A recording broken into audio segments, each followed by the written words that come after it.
Hey everybody, how's it going? My name is Stuart Moore with Landscape Rescue, and I'm really excited. I want to do some reaction stuff for plant-related content that's on the internets. So, Landscape Rescue, we go around, we pick up clearance plants. This channel's about your pursuit in landscape excellence, not mine. So these are just my opinions on how I would do things not even in the adverse of how somebody else is doing it. Sometimes I've watched a couple of these videos. Mostly what I've been doing is just saving them to a playlist. So you'll see that this particular one, hopefully I can give everybody credit that I'm watching. This is how to plant a shrub. Best tips for success. And I am a subscriber to these guys. I do like this older gentleman. He has a nice voice and he knows his plants. And this is just kind of a how to plant a shrub video. So let's get into it. Let's see. Congratulations on buying your new plant. We hope it gives you many years of pleasure and enjoyment. You can see why I like him, right? Already, Anyway, it's just kind of hard to sometimes stay on top of all the people I'm subscribed to, and I'm sure you guys kind of deal with this same thing. And there's ebbs and flows, like I'll marathon somebody's content and learn some things, and that's really what it's about, but that does take time. I'm David Wilson, and I'm going to take you through a few of the easy steps of the planting process. The first thing to do is to water the plants generously so that they're nice and moist before planting. It's a good tip. Good tip. You should water your plants really good before you put them in the ground, and then water them a bunch after they're in the ground, and then water them quite frequently after they've been in the ground for a while. It takes some time, especially when we're shopping at Lowe's and Walmart, and I know right now Walmart is really marking down their plants quite frequently. Yesterday I went to Menards because one of the subscribers said, "Why don't you ever go to Menards?" And I'm like, "It's on the other side of town. I'll go there today." And so I went and shot a video at Menards yesterday, and there just wasn't anything I really wanted to talk about. Their clearance was all pretty much dead, marked down. Like a 3-gallon rose was marked down to $10. Pretty good deal, but just I'm not going to pay $10 for a plant that I'm going to have to wait 2.5 years to get to look good again. Roses bounce back pretty good, but anyway, that's neither here nor there. I swang.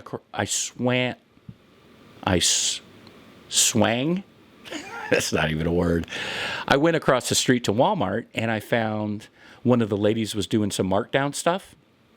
They have their little cart with all their tags in it and stuff, and their little computer and their little printer, their little mobile printing. It's always in a cart. Anyway, she's standing there. I said, "What are you doing, marking down some stuff?" She said, "Yeah, we're marking down everything. Everything's got to go, And because it's the middle of June. And I said, "Well, what are you going to mark these Sunfinity sunflowers down to?" And she said, asked me what the original price was. They were like $16. And she said, "I'll mark them down to $5 a piece. How many do you want?" And I said, "I'll take 5. Just, I don't know why. I like Sunfinity sunflowers, and for $5 for a 2-gallon, I'll take that every day of the week, even if it is an annual." So anyway, I picked some of that stuff up. A lot of the times when we're getting clearance when it's getting ready to get hot. And so we have to be really diligent about the agua. We have to be really diligent about that because we're planting new plantings in, July and August, or June, July, August, September, depending on your climate, can get really, really hot. And so we just got to be diligent about that. And even if some of your clearance stuff isn't bouncing back as well as you would like, just keep watering them, because the next year, the following year, they're going to be in the ground during the spring rains. They're going to get acclimated to the heat. All of that stuff is going to happen, and your plants are going to look really good. You just got to give them a good start. And I think that's what he's basically saying is, I mean, obviously that Chamaecyparis that he's planting is not in distress Once in you've any way. decided on a spot that meets the conditions detailed on the tag and on our website, dig a hole twice as wide as the pot and about 1.5 times as deep. 1.5 times as deep. Okay, 1.5 times as deep is probably, I don't necessarily agree with that. I don't think in this particular situation that's a huge deal because he's planting a shrub and they're not, a 3-gallon Chamaecyparis gold mop, King's Gold, whatever. They all look the same when they're in a 3-gallon pot, but they're not the same. They're not the same. I've said that I'll say that 1,000 times. You got to read the tag and you got to figure out if that's the right false cypress for your space, because they all look cute and adorable, but some of them will get 3x3, some of them will get 4x4, some of them will get 6x4, and they all look the same when they're in a 3-gallon pot. So just be diligent about that. So who knows? Gold mop is a very popular one. King's Gold is another really popular one. That's like a 4x4, maybe.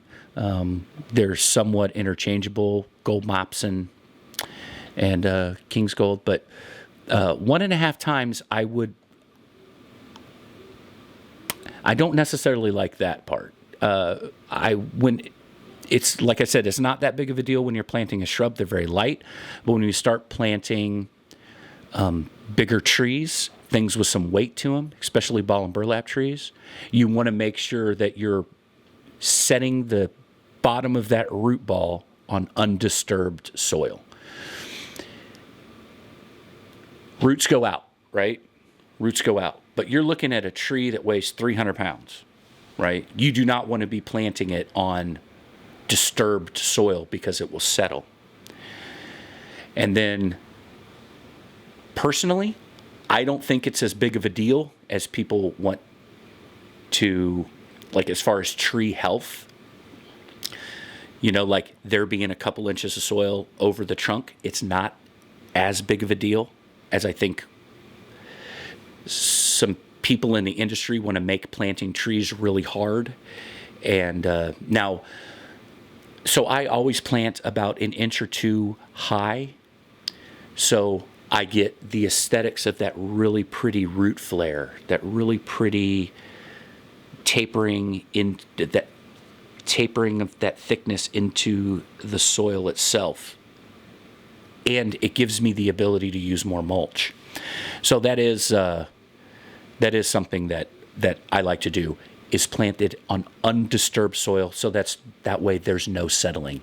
Now, sometimes with those ball and burlap plants, they will, when they go in with the tree spade and they go in and they're spading the tree, sometimes that soil will roll on top, right? Because it's displacing soil, especially if it's wet, and they don't like to do that, but sometimes if they got to fill an order or something like that, you get muddy root balls, and it's a nightmare. But sometimes that soil will roll on top, and then they'll ball and burlap it, and then so that way by planting about 2 inches high, it allows the natural kind of erosion of that extra soil, and you still get to see that big root flare. So for me, it's aesthetics. I mean, the tree health is very, very important to me.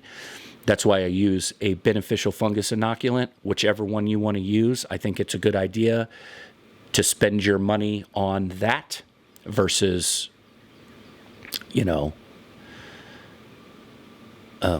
compost and things like that. But I mean, I do think that in some Agriform tabs, which is a 2-year fertilizer tablet, those will be in the description below. You don't have to get them from me. Get them from wherever. If you can find a brick and mortar spot that's got them, that's fine. Healthy Start is another type of tablet that I like to use when I plant anything. I always throw some. Well, I try to always remember to throw some tablets on the side of the hole, about 6 inches down. Let's keep going because I'm going to talk your ear off. Then break up the soil in the base of the hole and mix in some planting compost. Next, check that the top of the plant's root ball will... I don't know why it's necessarily important to have compost at the bottom of the hole. I really don't. Maybe in the short term, but in the long term, by the time that the compost starts breaking down and becomes available to the plant, I think those roots are going to have punched out laterally. And so mixing compost with the backfill, I think, is more important. And I also want my shrubs to be on undisturbed ground. That's just me. That's just a practice.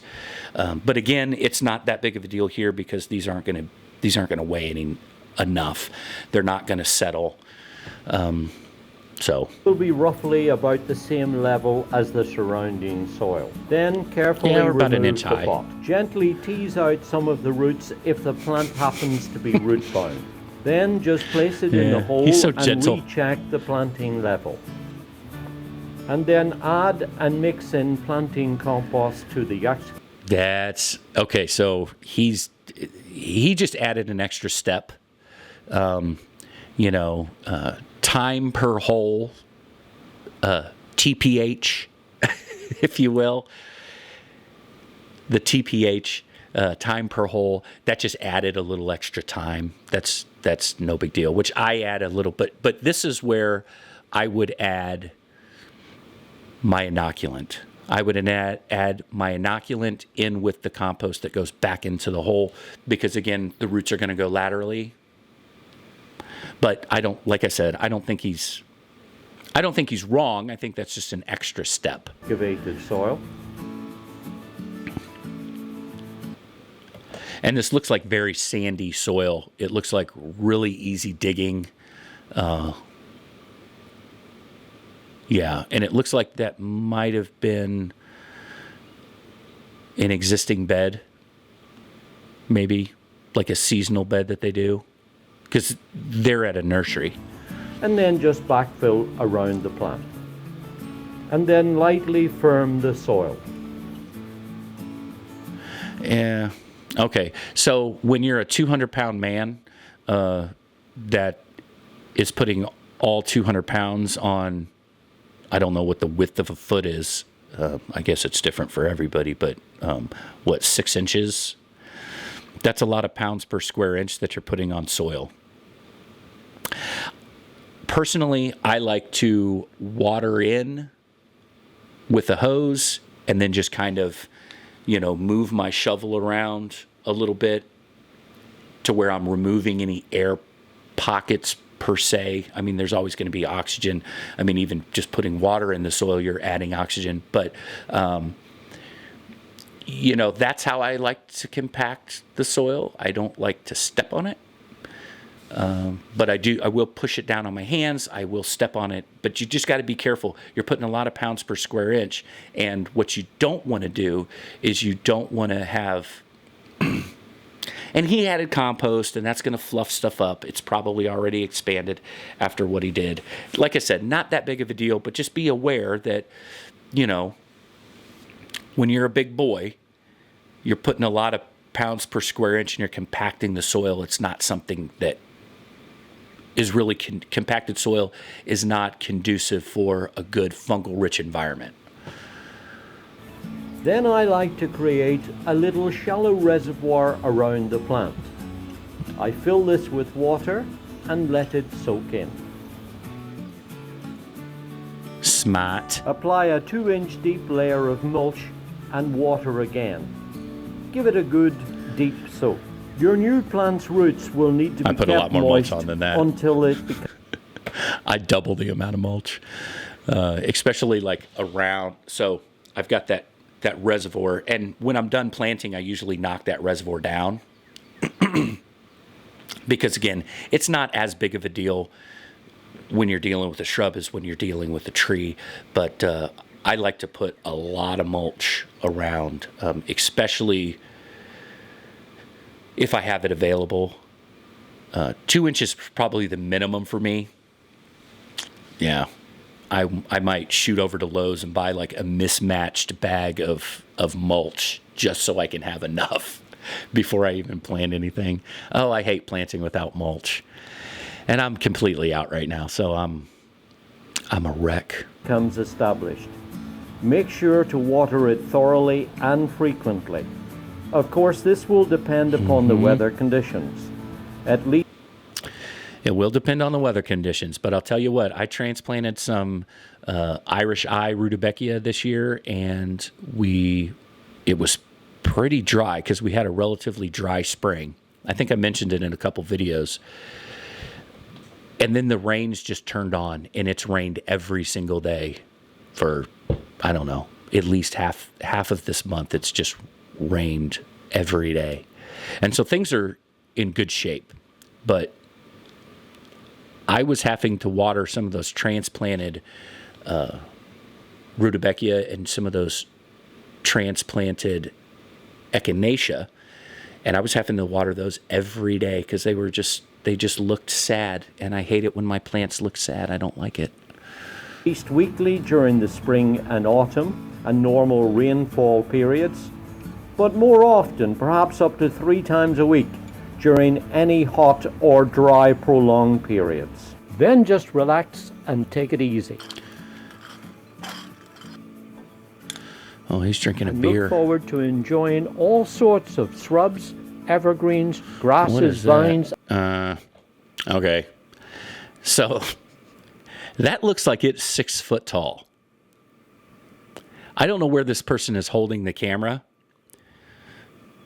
If they're holding it like at their chest, you know. But that looks the same size as a grown-ass man.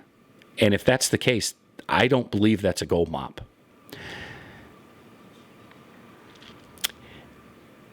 They all look the same in a 3-gallon pot. So I think what might have happened here, because this is clearly in a different spot, this is something on their property, maybe some of their demonstration areas. I think what happened is the editor just thinks every false cypress, every Chamaecyparis is a gold mop if it's yellow. I think that's probably what happened, because I wouldn't say that that's a gold mop. Now, Jim Putnam, I don't know if you guys watch him, but he's a very smart, kind of dry, like not a lot of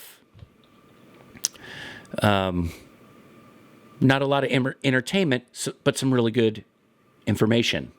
You know, so you have to really be committed to watching his videos and sitting down with a pad and a piece of paper and like you're going to class. Like that's what I feel like when like I'm in college when I watch Jim Putnam. Very smart guy, very dialed in.